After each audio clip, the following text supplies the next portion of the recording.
Time to hear from our Colgate players, Jordan Burns and Will Rayman, and we have Coach Langel with us, and he will make a statement after we have questions for the players. Again, please specify which player you would like to answer your question, and let's try and keep things moving a little bit more quickly. If you have a question, make sure and look for our microphone holders as quickly as possible. While the previous question is being asked, please try and track yourself down a microphone so that we can move a little bit more quickly.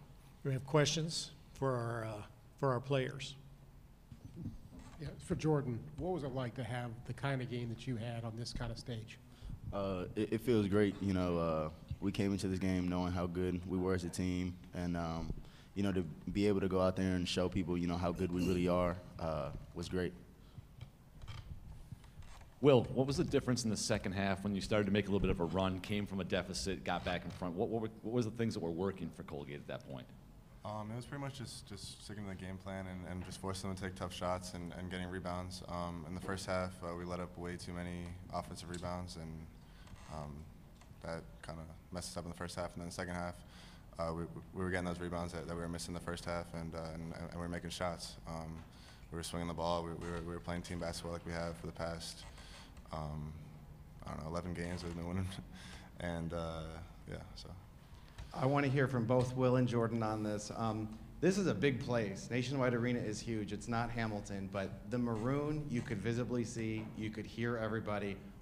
Were you so aware that you had so much support in the stands, and of course watching at home, but right here in Ohio? Yeah, definitely. We knew we had so much support. You know, we have the best fans in the country. That's what we think. You know, we pack out Cotterell Court as much as we can, and you know, we love these guys. All the people that come out and watch us play, we definitely felt it tonight. Yeah, I mean, it's great to see all those people coming out. I only really knew that the football team was going to be there, so to see that whole section full was unbelievable. And yeah, I mean, we're a small school, but we have a lot of people that really care about the school, so it just shows. So. And Jordan, I just talked to your dad in the concourse. Everyone's kind of looking toward next year already, maybe a second back-to-back NCAA tournament appearance like the 90s. Your thoughts on that? Honestly, you know, we're just going to get back to work after today. You know, we're just going to get back in the gym, work hard for next season, and, you know, we'll discuss goals and things at the end of the year. Mark Herman from News 8 for Jordan and for Will. It looked like you guys were just enjoying it so much. Can you just talk about it? Can you just explain the sheer joy factor of what that was like being out there today? Yeah, of course. You know, our coach uses the term, you know, playing with house money, and he was saying just go out there and have fun. You know, we have nothing to lose, so it was great, you know, going out there with this big crowd and being able to stay in the game and, you know, almost winning the game. You know, it was amazing. We felt like coming into this game it was going to be, you know, a close one, even though most people in the country didn't. So, you know, we expected this, so that's why we were really excited. And unfortunately we were unable to pull it off, but, you know, we had a great showing. Yeah, I mean, just personally, like I love playing basketball, so I'm always happy when I'm playing, and I know we all do. That's why we do. That's why I do this every day. That's why we play at this level. So I mean, just like to be out there on the national stage, it's just this is it. Like this is what you dream about as a kid. This is what you watch on TV. Like this is the best stage to do it, and you know we were just all having a really good time out there. So. Stephen Bailey from the Post-Standard in Syracuse. Question for Jordan. It seemed like early in the game they were like talking to you while you were driving and moving around. What were they saying, and what was it like to see as the game went on? Maybe the Tennessee players. Yeah. You know, I mean that happens with a lot of schools. You know, it's just, you know, talking, getting to the game and things. You know, we're competitors out there, so guys on the other side, you know, you want to try to get in each other's head, and you know, it was fun. You know, it was all fun and games. You know, it's during the game, just during the flow. So. Just standing, you know, nothing really drives me besides my team. You know, they keep me confident regardless of what anybody else says. So. Rob McCurdy, USA Today Network, Ohio. Jordan, you've grown up watching this thing and the one shiny moment and the montage and all that, and obviously you're probably going to be a part of that. Just what did you feel like you were going to have something special today? I mean, or did you wake out of bed and think this is going to be it? You know, I felt like today was going to be a special day, definitely with my dad being able to see me play for the first time in a while. So, you know, it was great having him here, having all my family here. So I definitely felt like today was a special day. And you know, it was obviously. And Jordan, just elaborate on the moment you had with your dad after the game. You climbed over the press row area there to enjoy a moment with your dad. Just tell us what was that like? Yeah. So I haven't seen my dad in a couple months. Obviously, my parents, my mom and my brothers came up last week for the championship game, but he wasn't able to make it because of work. So just being able to see his face and be able to give him a hug and tell him I love him was amazing.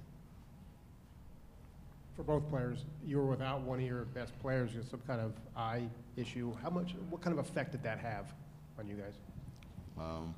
I mean, honestly, it didn't have much of an effect. Everyone on our team is good enough to step up at any given time. We work for these moments for guys being out and things like that. So we were ready. If he wasn't able to play, another guy's going to step up, and that's what happened tonight. Will, your thoughts on that? Yeah, I mean, exactly what he said. Yeah. Is that it for our players? Congratulations. It was a tremendous show. And you have so much to be proud of with your championship in the conference and then a very good showing here today. So thanks again for being with us. Coach Langel, would you like to make an opening statement and then take some questions? Yeah, sure. Obviously a fantastic NCAA basketball game. I thought the venue was terrific. The hospitality has been unbelievable. I thought the fans and the energy in the building was everything you dreamed it could be. Specific to the game, kind of went as planned, other than obviously your heart breaks for a guy like Rappelis, who just came down with a bout of pink eye. He battled it a couple weeks ago. We thought it was gone, and he woke up this morning and it just wasn't happening. So you have a mix of emotions. You're proud of your team and happy that we fought so hard to make it such an exciting game, but you're disappointed in the result, and your heart breaks for Rappelis, who without him we wouldn't have been able to get there. I think it speaks to the character and the makeup of the team that I get to coach. That's who they are. Jordan Burns missed 5 games with pretty significant ankle injury, and the guys just kind of kept moving forward, and they've kept getting better over the course of the season. And as a coach, you want nothing more than that. I got to give Tennessee credit. They had all the pressure. Jordan joked that I said we're playing with house money, but we dealt with that pressure going into the end of the regular season and in our conference tournament. We had one chance to get here, and so as the game got tight and close, I thought Tennessee managed it really well. Obviously, Schofield stepped up and made a couple huge corner jump shots. It ends up being the difference of the game. Turned it over a couple more times than we would have liked and gave up a couple more offensive rebounds than we would have liked. But, for the most part, I think we got to show who we are and what we can do, and made some good plays to get some open shots and stepped up and knocked them down.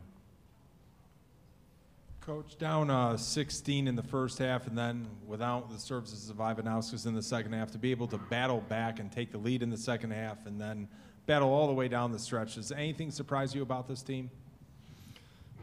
No, Eric, you've been with us every step of the way, and I think you've seen the myriad of ways that this group has found a way to battle and compete. And, it's been different guys in different moments, and they do it together, and they believe in one another. Again, I've never coached a team that gives each other more high fives than this group. Like, we could be doing any shooting drill or, being down 15 or, up 2 or whatever. They're constantly there for one another. So, nothing surprises me. Obviously, I'm immensely proud of their effort. And, I think part of, Rap couldn't see great, and we stuck with him because he's a huge part of what our team, but part of getting down was him being out there. He couldn't catch the ball clean. He couldn't see great. So in some ways, the group rallied behind him and for one another. Stephen Bailey with the Syracuse Post-Standard. For the first 36 minutes, they took open threes and for the most part didn't make them. Then Bone hit 1 and Schofield hit 3. How much of the kind of result is just them bucking that trend? Yeah, I think a lot of it. I mean, the game plan wasn't just let them shoot threes, but obviously they dominate in the paint in the SEC, and they're number 1 in the country for a stint this season because of their ability to do what they do. So, we knew if we just kind of played them, didn't pack it in a little bit and change defenses and help and show them a crowd and, give up hopefully some late contested three-point shots that, our chances weren't great. So that was part of the game plan, was to hope that they would miss enough for it to be close enough for us to steal. And, I give those guys credit. I mean, Bone is, he's a really talented guy, but he also runs his team. And I think that, he and Turner to combine 9 assists, just 2 turnovers ends up being a huge part of the game. And, Schofield stepped up and made those shots, and Bone hit a huge one too. Yeah, 2 questions. Was there a time during the game when you thought we really could pull this off?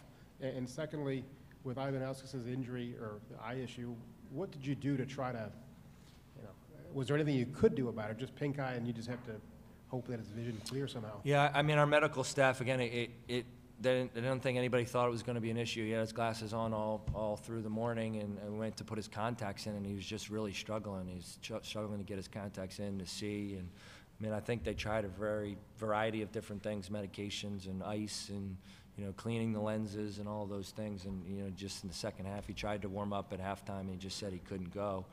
I think the other question you asked was did I ever think we were going to get the whole time. I mean, as a coach, that's what you think. That's, our staff worked like crazy since Sunday to try and prepare a plan that our guys could execute to win the game. And so when you're down double figures, you're searching for things to do. And without Rapp out there, we had to make some changes on the fly, but it also gave us some advantages because they had with forwards and centers on our guards. And so it allowed us to drive a little bit more and create some passing lanes and some ball screen switching opportunities that, to be honest, we don't usually use.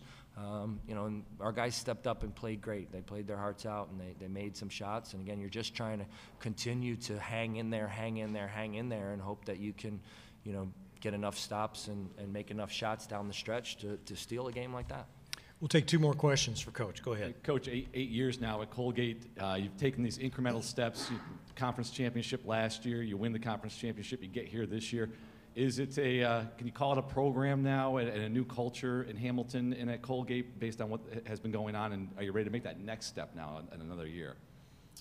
Yeah, I mean, our goal every step of the way, and I've been fortunate to have a staff that's been with me most of that whole time, and we've got another assistant coach who played for us, so he's been with us most of the time, is we're just trying to constantly get better. And so, that goes to every aspect of what we do, whether it's, helping our players get better, our recruiting efforts, whatever it may be. I'm really proud of how Colgate and Hamilton rallied around us. They're 2 really small communities. I mean, you're talking a couple thousand people. And for them to show up here in Columbus like they were able to, it means a lot to me personally. That, I do feel good about the program we've built. And I told the seniors in our locker room as they were, exiting, that they don't get to put the uniform on anymore, but they should be really proud, and hopefully will be for some time, of the program that they've helped build. And I hope, one of my goals when I got here was that Colgate basketball would become generational, that, guys who wore the uniform in the 70s and 80s and 90s would want to know these guys, and these guys, as they move forward, would want to come back and follow the team and be a part of our program, because to me, that's what makes it special. Last question. Seemed like, I don't know if bittersweet's the right word, but the moment for Jordan afterward, he fights through the end of the game, makes those 2 threes, and then kind of immediately goes, and his family is there. Like, what was your kind of perspective on that moment, and did you have a chance to kind of say anything to him?